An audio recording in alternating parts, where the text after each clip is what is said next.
Hi, everyone. Thanks for tuning in to the Make It Big podcast. I'm Leah Spector, Senior Brand Manager at BigCommerce, and I'm excited to share my conversation with Marc Washington, founder and CEO of health and wellness brand Muniq. Muniq produces a proprietary nutritional shake that's been backed by hundreds of clinical studies for improving blood sugar, weight loss, gut health, cholesterol, and more. This conversation took place during Black History Month, and Marc's mission of closing health equity gaps among different communities fits perfectly with this year's theme of Black health and wellness. We hope you enjoy this conversation. Well, if you want to get started and just tell us about yourself and your business, please. Yeah, sure. Hi. Well, my name is Marc Washington. I am the founder and CEO of a business called Muniq. I am really a first time entrepreneur. I've actually been an executive in this space of health and wellness and all things better for you. It's like both a personal passion of mine as well as I've been fortunate to chart my career in this space. I'm always motivated by helping other people live healthier lives. And so, yeah, that's the background that I've been in. I've always, up until now, actually been in larger organizations, essentially partnering with founders to help execute on their mission in the space of health and wellness. I was with the wonderful company, Healthy Food and Beverage, family owned business for a number of years. I was with President and Chief Operating Officer of Beachbody, so known for at-home fitness, but also we built that business largely based on nutrition before throwing my hat in the ring and starting this company a couple years ago. That's great. I didn't know about your history with Beachbody. That's also a huge brand. Divine Loving has joined us. Divine, if you want to just quickly introduce yourself. Hi, Leah. Hi, Mark. So I work at BC. I am on our lead generation sales team as an account development representative, but I'm also one of the co-chairs of our ERG called BC in Color, which is an ERG that provides support and resources to our BIPOC community at BigCommerce as well as the allies. So thank you so much for joining us today for the interview. And thanks, Divine, for your input on the questions we're asking Marc today as well. But if there's something you want to dig more into, feel free to just jump in. Okay, so going a little more into Muniq, what inspired you to launch this business? Do you have a certain mission or kind of vision? Yeah, no, absolutely. I mean, the way I describe it is really a head meets heart moment where these came together. On the head side, as I've described, I've always been in the space of helping people live healthier, but I knew there was a better way. And despite all the advancements in technology and the food system and healthcare system, when you look at the fundamental issues of human health and the health epidemic and underlying conditions, they're getting worse every year. So it's not like the things that we have been doing are actually solving the problem. I was like, I know there's a better way. I know there's more evidence-based, science-based way to help people transform their health, especially those who need it the most.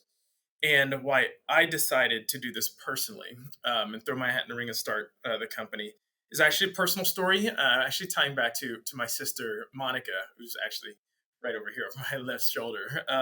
So just a quick background. So Monica was an unbelievably colorful personality, full of life, vivacious, hilarious. Unfortunately, she struggled with her health, just like so many others. So she struggled with her weight and she lived with diabetes and hypertension and a number of chronic conditions. And, she tried lots of different things over the years to try to get in better control of her health. I would send her workout videos, right, and shakes and stuff, but she would try it, but nothing ever stuck. And so she tragically passed away 6 years ago during complications during high risk pregnancy, kind of ensnared in all the different health conditions that she was dealing with. And it struck me to my core. It's one of those things that just never went away. It really lit a fire right in me to do something about it. I was like, if not me, then who?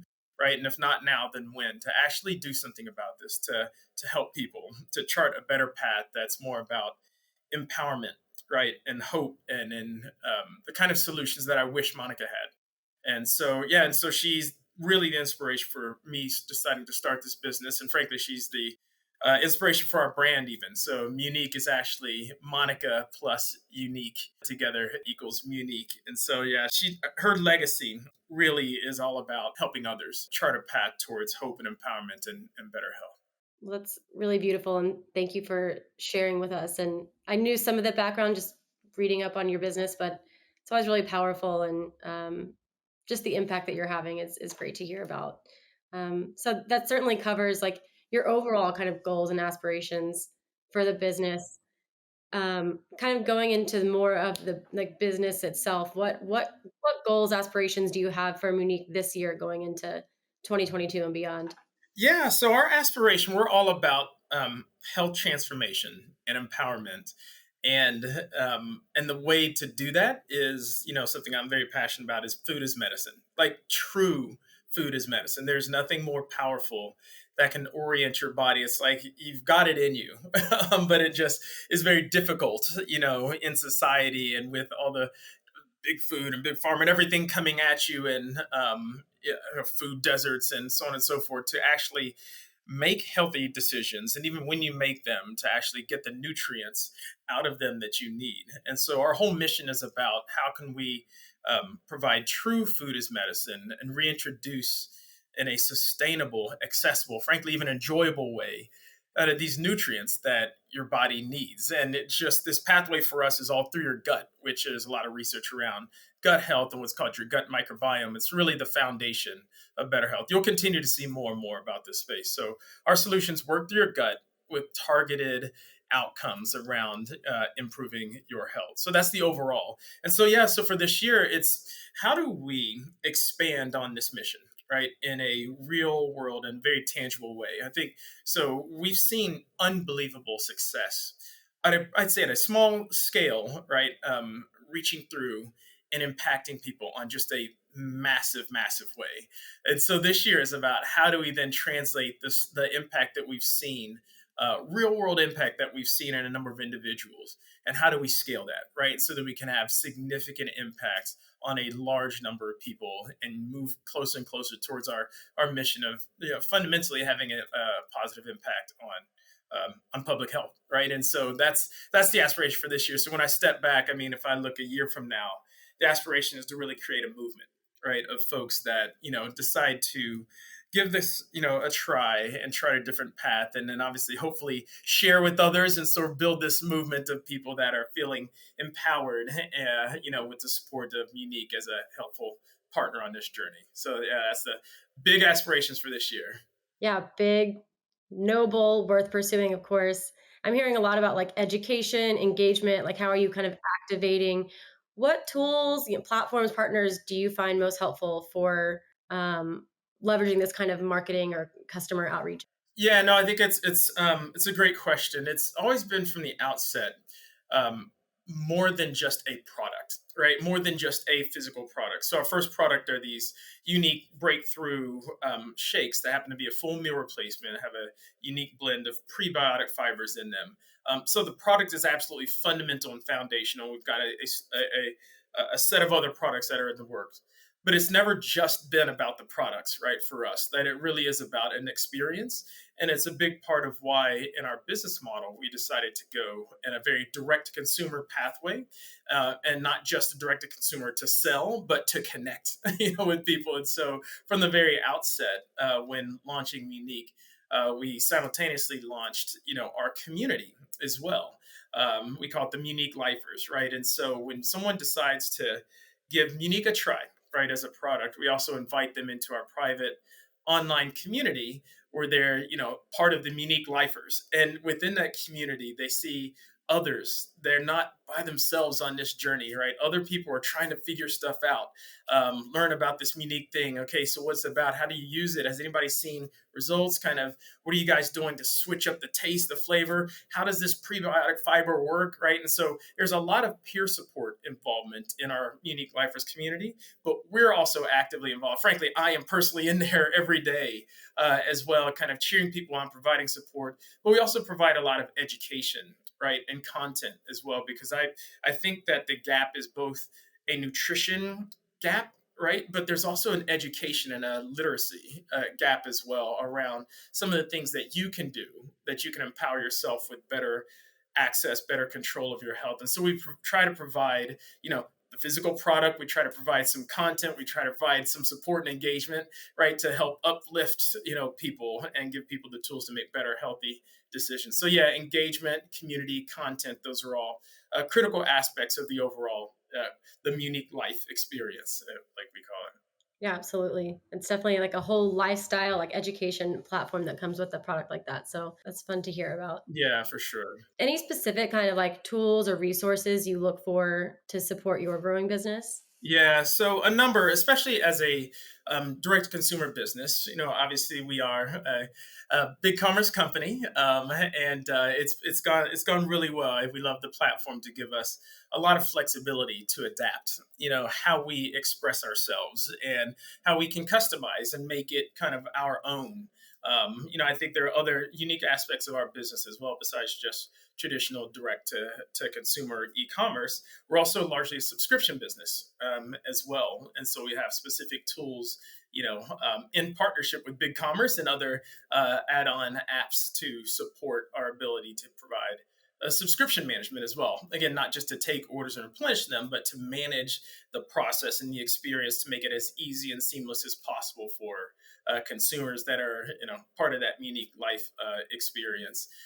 Obviously, there's lots of other tools that we use to, support our customers both through chat and email and text that we also leverage. So those are some of the top ones that come to mind. In addition to our online community, which is currently hosted on Facebook. So we're always looking for additions to our tech stack that will help us sort of achieving in our mission and connecting with consumers as a direct to consumer business. Yeah, absolutely. Subscription makes perfect sense too. Well, switching gears a little bit, we're celebrating Black History Month next month, aka tomorrow, and we're really thankful to hear from successful business owners like you. And we're wondering, what does Black History Month mean to you, especially as a Black entrepreneur? Yeah, no, I love it, and I do commend BigCommerce for recognizing this month. It's, I think, important, obviously, for all of us. It takes on special meaning for me as a Black founder in trying to advance kind of the good of the community. When you actually look at this year in particular, Black History Month, the overarching theme is very near and dear to my heart. It's Black health and wellness is sort of the theme for 2022 Black History Month. That is woven into who I am as a person, and it is we are as a brand as well. I'm very one of the benefits of starting your own business, and that brings me a lot of joy as an entrepreneur, is to be very vocal in building a brand that has meaning, that has soul, and that frankly aligns with your own personal values. I am very, very motivated to help empower people with better control of their health, and that's all people. I am particularly, and I'm very explicit about this, part of our mission, part of our aspiration is to play a role in closing some of the significant health disparity gaps that exist predominantly for Black and Brown communities. It is unfortunately very well documented and has come very much to the forefront, especially over the past couple of years. Just when you look at just about every chronic underlying health condition that unfortunately almost all like disproportionately and significantly disproportionately impact Black and Brown communities, diabetes, obesity, hypertension, kind of on and on down the list. And there's a host of different reasons why that is. My point is, instead of just talking about it, let's do something about it. And I truly believe that if we are successful in our mission, by definition, that means that we can have a positive impact on increasing health equity, in particular for the Black community, and closing some of these health disparity gaps that you see on some of these chronic conditions that I am absolutely inspired to do something about. So this is a special time of year for me, right? Black History Month, to recognize kind of everything that has come before us and all the trailblazers within the African American community, and everyone today that continues to uplift and build the Black community. And I'm inspired to do our part from Muniq standpoint. In particular around this topic of health equity.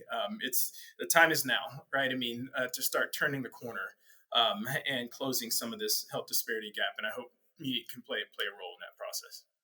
Well, I know Muniq Already is. And that was beautifully said. So thank you for sharing. No, of course. Thanks for asking. How has, and I know Erica and Divine, I think, wanted to ask this specifically too. How has Black Lives Matter movement impacted your business, if at all? Yeah, I would say it has only caused us and me to double down, right, on our commitment, and has actually given us a platform, right, in some ways that might have not necessarily come around, right? I mean, so this is what I talk about is kind of woven into the essence of our business and our brand.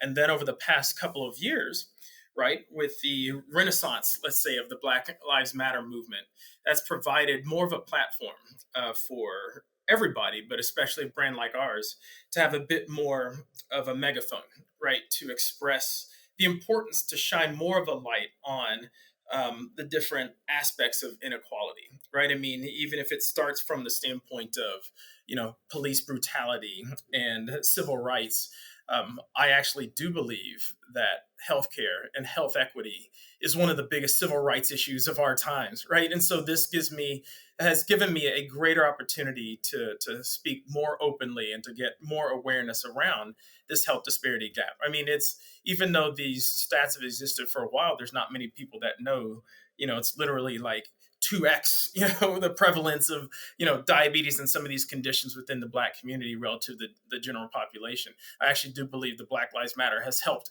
elevate some of these conversations to be a bit more front page than they have been, throughout history. These issues aren't new, right? I mean, these stats have been around for years and years, and yes, it's gotten worse. And COVID has definitely, accelerated some of the issue, but it's more, I say, like help shine a light on the issues that were already prevailing. And so you can imagine someone like me, I'm launching a brand new startup business. Like here we are, first all in the office trying to get this thing off the ground. And we've got, COVID, we've got, the renaissance of the Black Lives Matter movement and everything happening. And people are like, well, should we pause? Like, should we step back? And when you step back and thought about it, I was like, there's never been a greater need for what it is that we are aspiring to do than right here, right now, when you look at the mission of the business. So yeah, long way of saying it actually only reinforced the motivation behind what it is that we are doing to get our business out there. Not that it's easy, right? I mean, it does, there's a lot of noise, there's lots happening in everybody's lives here, but I truly believe there's been no better no time where a solution like what we're trying to bring to the table and build this movement has been needed more than right now. Nothing I can add to that. It's just beautiful. And again, thank you for sharing all of that with us. Do you have any advice for other Black entrepreneurs looking to grow their businesses? Yeah, a couple of things come to mind. One of the first things that I advise to any entrepreneur, let alone a Black entrepreneur, is before kind of jumping in right to the deep end, is to take a deep breath, right, and pause, and make sure that this is the pool that you want to be diving into. I just, especially as a first time entrepreneur, you see things, with a different light, right? Actually being in the midst of it. And it is not for everybody, right? I mean, it has just had to be very clear when I talk about this. And if, when I say it's not for the faint of heart, like for those who are so inclined that are energized by the risk and not deflected, don't get too high or get too low when things are going great or things are going bad, etc. If that kind of affects kind of your energy, your happiness, I'd say you might not want to dive into entrepreneurship just yet, because it's a battle, like literally every single day. So just take a deep breath and make sure that you've got the risk profile right to deal with this. One of the things that comes to mind for me is just making sure, if you have an idea or a concept, that whatever it is, no matter how fancy of a widget you think you might have, be really thoughtful that you're solving a real problem, right? That affects a number of people. It's not good enough to just have, again, a fancy widget, right? That fancy widget has to create some good, do something different than what else is out there. And so make sure that that problem matters before diving in. I guess the last thing that comes to mind, especially when it comes to Black entrepreneurs, is to be prepared to be um, in an environment where, in particular, you might feel like you're the only one. This is something that is, pretty pervasive in corporate America. When you just look at the demographics, as in particular as Black professionals, are typically underrepresented in throughout corporate America. I say that is only exacerbated when it comes to entrepreneurship, and when you look at who are the businesses and the founders and the investors that typically are in this game of entrepreneurship, and they typically don't look like us, and it's even more of a minority when it comes to entrepreneurship. So it's something that as a Black founder, you have to be prepared for, right? That when you are in that room, you're probably not going to speak to a number of investors that are interested in investing in your company that look like you. You're probably not going to look like what 99% of the other founders that they have decided to write checks to back for. And so what can be a challenge, right, in this environment, especially in early stage like venture capital, where a lot of it is around pattern recognition and get investors that get used to seeing things that look a certain way and investing in a certain type of founder, where you're going to have to break that mold, right? And so it's just an awareness, right, for a Black entrepreneur to just anticipate that in advance and to be ready for it. So it's not like a shock to go into the environment and to not see people that look like you and to not have investors that have invested in other Black entrepreneurs. You should expect that, because that, again, 99% of the chance that that is going to be the case. So just some things really around eyes wide open, being prepared for what it is that you're getting into before diving headfirst into this, or a couple of things that come to mind for me. Yeah, it's not easy, right? So I think those are all great questions, kind of start framing around. Um, what are some of the challenges you faced, or alternatively, what are some of the proudest moments and biggest wins? Yeah. So I'll start on the win side. I tend to be, an optimist and can't help myself in that regard. Um, to me, the thing that I get the most inspired by is the fact that what we are doing is so tied to a much needed mission, and is needed in the world.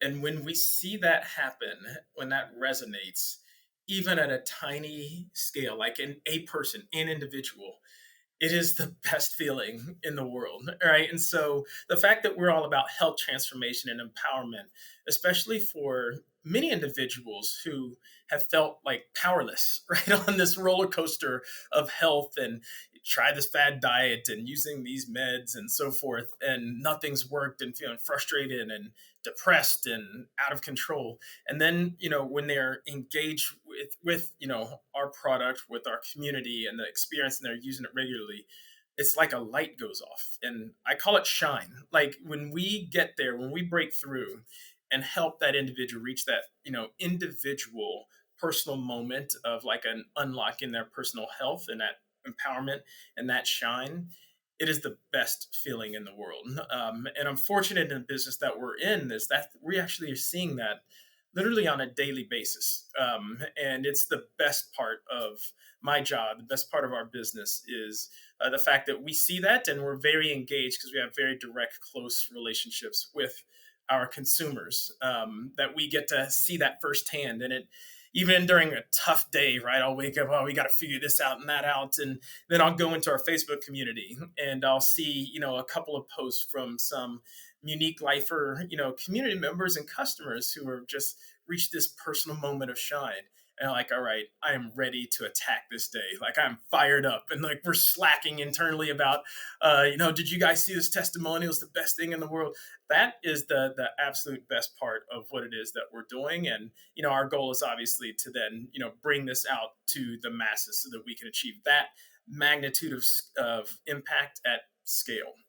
Um, on the flip side, right? I mean, it is an entrepreneurship, it is a startup, right? You do have challenges, right? And so a couple that come to mind for me over the past year, even though we were able to launch our business in the midst of all the craziness, it's not as though we were impervious to some of the challenges from COVID, right? And so we had real issues actually getting our product actually produced. There were, supply chain issues, there were labor shortages. And so there was a significant period of time where we were on a growth path, right? I had just raised a Series A financing round and we were growing. And then all of a sudden I was like, we don't have any product to sell. So we've got to kind of stop growing and we need to protect just our core customers because literally we couldn't produce product. And this was, for the course of 3 to 4 months. And so that was a challenge, COVID-driven challenge. I'd say over the past year, probably some of you guys are relatively familiar with in direct-to-consumer businesses. There have been some changes out there when, the Silicon Valley wars between some of the behemoths like Apple and their iOS updates and Facebook. And it just has not, historically, social media and Facebook, Instagram in particular, have been primary ways that we raise awareness about Muniq and connect with consumers. And that has just fundamentally changed over the past number of months. Not something that we had anticipated, right? But it is part of the challenges of dealing with a startup business that you have these sometimes external factors that can affect your business. So that hasn't been fun, right? Dealing with the challenges in particular in Facebook, but it has been a good forcing mechanism to, be innovative and creative and diversify the different ways that we can connect with consumers. So yeah, you get some of the good and some of the bad. It's all in the day of being in a startup. All in a day's work. That's right. Well, similar to your best part of your day is when you find how you're making someone's life better. That's my favorite part of working at BigCommerce too, is seeing how we can really impact the lives of our merchants and their businesses and their livelihoods. So, thank you for trusting us with your business. To close us out, what can BigCommerce or companies like us do to support Black-owned businesses more? Yeah, I would say, well, this is a great forum. This is a great step, right? I mean, just shining the light on the great work that's being done out there. So kudos to you all. I mean, obviously, this is a great time to do such. And I love that you guys are commemorating Black History Month and highlighting some Black founders and merchants that are part of the platform. So kudos to that. That's a great step. I mean, I would definitely encourage you to think beyond Black History Month, right? I mean, and think of ways that you can provide a platform and visibility to Black-owned businesses, beyond February, right? Throughout the year would definitely be one area that I would definitely encourage you to. I'd say secondly is just think about community, right, as well. Like, I mean, there's so many, you guys are in such a great position having so many great merchants and businesses built on your platform that you, in essence, you do have a community in and of itself. And there potentially could be ways that you could leverage that community, to support some of the other Black founders, right? With a community within a community, so to speak, to connect with each other. Because, so many of us are out there grinding day in and day out and heads down and focus on the things right in front of us that, perhaps someone like you can help us lift our heads up and say, hey, I'm not alone. Right? There are others out there. Maybe we should have a little forum to talk and connect. And maybe there's things that we could be doing business together, right? Making each other's lives easier and setting ourselves up for success. So I would say that is another area in which you guys could, explore in the future is, some additional forums for some of the other Black founders within your platform. Yeah, I love that idea. Definitely something I want to look into personally. So thank you for sharing. Again, thank you so much. I feel like I learned so much about you and the business, and I'm excited to get this interview out. If our listeners want to learn more about Muniq following this episode, they can go to muniqlife.com and follow them on social. Thanks again to Marc, and thank you to our listeners. Be sure to tune in next time for more expert e-commerce advice on the Make It Big podcast. Thanks for listening to the Make It Big podcast. Want even more insights and expert advice? Experience our Make It Big conference, now available on demand. You'll get e-commerce tips and strategies from global thought leaders like Mark Cuban, Ann Handley, and Neil Patel, plus BigCommerce partners like Google, TikTok, and more. Watch today at bigcommerce.com/makeitbig.